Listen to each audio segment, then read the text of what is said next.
আমার যুবক ভাইরা আপনাদের জন্য আমরা আছি। নমস্কার বন্ধুরা, অবশেষে আজ ঘোষণা হয়ে গেল 2026 বিধানসভা নির্বাচনের আগেই রাজ্য সরকারের পক্ষ থেকে যে প্রতিশ্রুতি দেওয়া হয়েছিল রাজ্যের বেকার যুবক ও যুবতীদের প্রতি মাসে 3,000 টাকা করে অ্যাকাউন্টে দেবে। তো সেই অপেক্ষার অবসান ঘটিয়ে অবশেষে রাজ্য সরকার আজ যুবশক্তি প্রকল্পের মাধ্যমে প্রতি মাসে রাজ্যের বেকার যুবক ও যুবতীদের 3,000 টাকা এর পাশাপাশি 2,000 টাকা দেওয়ার কথা ঘোষণা করলো। এবং শুধু তাই নয়, রাজ্য সরকারের পক্ষ থেকে যুবশক্তি প্রকল্পে নতুন করে এবার 5টি গাইডলাইন জারি করেছে, যা না জানলে আপনার কিন্তু যুবশক্তি প্রকল্প থেকে নামটি বাতিল হয়ে যেতে পারে। তাই যুবশক্তি প্রকল্পে কোন নতুন 5টি গাইডলাইন জারি করেছে, এর পাশাপাশি যুবশক্তি প্রকল্পে আবেদন করার জন্য আপনাদের মনে যে একাধিক প্রশ্ন রয়েছে যে যুবশক্তি ভরসা কার্ড আবেদন করার জন্য কি কি ডকুমেন্টস লাগবে এবং আবেদন করার জন্য বয়স কত হতে হবে, এছাড়াও শিক্ষাগত যোগ্যতা কি রয়েছে এবং কারা 3,000 টাকা এবং কারা 2,000 টাকা পাবে এবং আবেদন অনলাইন না অফলাইন জমা নেওয়া হবে, এছাড়াও ব্যাংক অ্যাকাউন্টে টাকা কবে থেকে ঢুকবে এবং আবেদন কবে থেকে শুরু হবে। তো সমস্ত প্রশ্নের উত্তর কিন্তু আজকের এই ভিডিওটিতে আপনাদের বিস্তারিতভাবে জানাবো।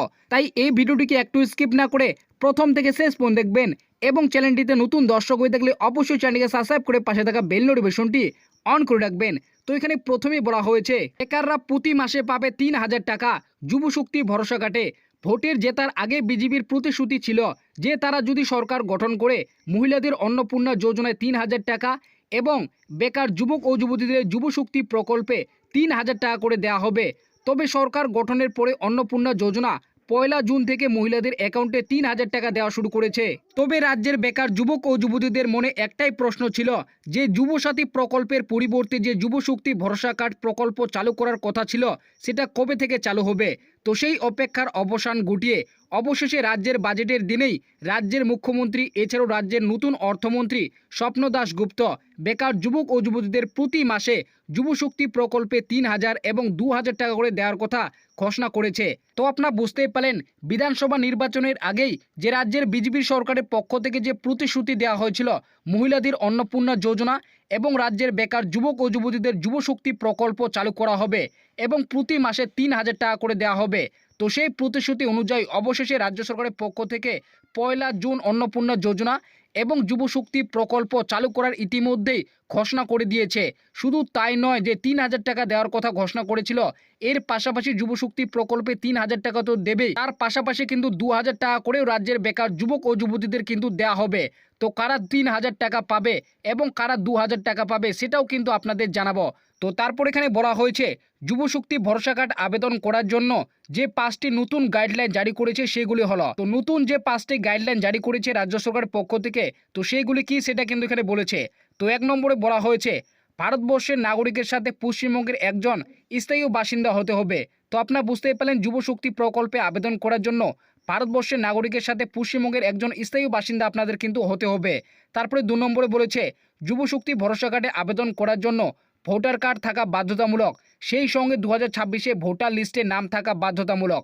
তো আপনারা বুঝতেই পারলেন যুবশক্তি প্রকল্পে কিন্তু আবেদন করার জন্য শুধু ভোটার কার্ড থাকলে হবে না, এর পাশাপাশি আপনাদের কিন্তু 2026 সালের ভোটার লিস্টে কিন্তু নাম থাকা কিন্তু বাধ্যতামূলক, তাহলে কিন্তু আপনারা যুবশক্তি প্রকল্পে আবেদন করতে পারবেন। তো তারপরে 3 নম্বরে বলেছে যুবশক্তি ভরসা কার্ড প্রতি মাসে ব্যাংক অ্যাকাউন্টে 3,000 টাকা পাওয়ার জন্য ডিবিটি লিঙ্ক থাকা বাধ্যতামূলক। তো আপনারা বুঝতেই পারলেন যেহেতু যুবশক্তি প্রকল্পে 3,000 টাকা আধার বেসিস দেওয়া হবে, অর্থাৎ আধার কার্ডের মাধ্যমে টাকা দেওয়া হবে, তাই আধার কার্ডের সঙ্গে ব্যাংক অ্যাকাউন্টের লিঙ্ক থাকা কিন্তু বাধ্যতামূলক। তারপরে 4 নম্বরে বলা হয়েছে আবেদনকারীর অবশ্যই মাসিক 1 লক্ষ টাকা নিচের আয় থাকা বাধ্যতামূলক। তো আপনারা বুঝতেই পারলেন আপনাদের যে মনে প্রশ্ন ছিল যে 1 লক্ষ টাকা বার্ষিক না মাসিক থাকতে হবে, সেটা কিন্তু এখানে বলে দিয়েছে 1 লক্ষ টাকা মাসিক কিন্তু নিচে আয় থাকলে আপনারা কিন্তু এই যুবশক্তি প্রকল্পে আবেদন করতে পারবেন। তারপরে 5 নম্বরে বলা হয়েছে বর্তমানে কর্মসংস্থানের সঙ্গে যুক্ত থাকা যাবে না, বেকার থাকতে হবে। অর্থাৎ এই যুবশক্তি প্রকল্পে আবেদন করার জন্য আপনাদের কিন্তু সরকারি হোক বা বেসরকারি কোনো কর্মসংস্থানের সঙ্গে আপনাদের যুক্ত থাকলে চলবে না, আপনার কিন্তু অবশ্যই বেকার থাকতে হবে, তাহলে কিন্তু যুবশক্তি প্রকল্পে আপনারা কিন্তু আবেদন করতে পারবেন। তো তারপর এখানে বলা হয়েছে যুবশক্তি ভরসা কার্ড আবেদন করার জন্য এবং প্রতি মাসে 3,000 ও 2,000 টাকা নেওয়ার জন্য নিম্নলিখিত নথিপত্রগুলি থাকা বাধ্যতামূলক। তো আপনাদের কি কি থাকতে হবে সেটা বলেছে, কি কি ডকুমেন্টস লাগবে: ভোটার আইডি কার্ড, আধার কার্ড, অ্যাডমিট ও শিক্ষাগত যোগ্যতা মার্কশিট, ব্যাংক পাসবুক, এছাড়াও রঙিন পাসপোর্ট সাইজের ছবি এবং বৈধ একটি মোবাইল নম্বর আপনাদের কিন্তু থাকতে হবে। এর পাশাপাশি আপনাদের বলে রাখি আরও একটি ডকুমেন্টস লাগবে, যেটা হলো কিন্তু আপনাদের কাস্ট সার্টিফিকেট। আপনাদের কিন্তু এই সমস্ত ডকুমেন্টসগুলি থাকলেই আপনারা কিন্তু এই যুবশক্তি প্রকল্পে আবেদন করতে পারবেন এবং প্রতি মাসে 3,000 টাকা এবং 2,000 টাকা করে ব্যাংক অ্যাকাউন্টে আপনারা কিন্তু পাবেন। তো অবশ্যই আপনারা কিন্তু এই সমস্ত ডকুমেন্টসগুলি রেডি করে রাখবেন। তো তারপরে প্রশ্ন রয়েছে বয়স কত লাগবে, অর্থাৎ যুবশক্তি প্রকল্পে আবেদন করার জন্য আপনাদের কিন্তু বয়স কত থাকতে হবে।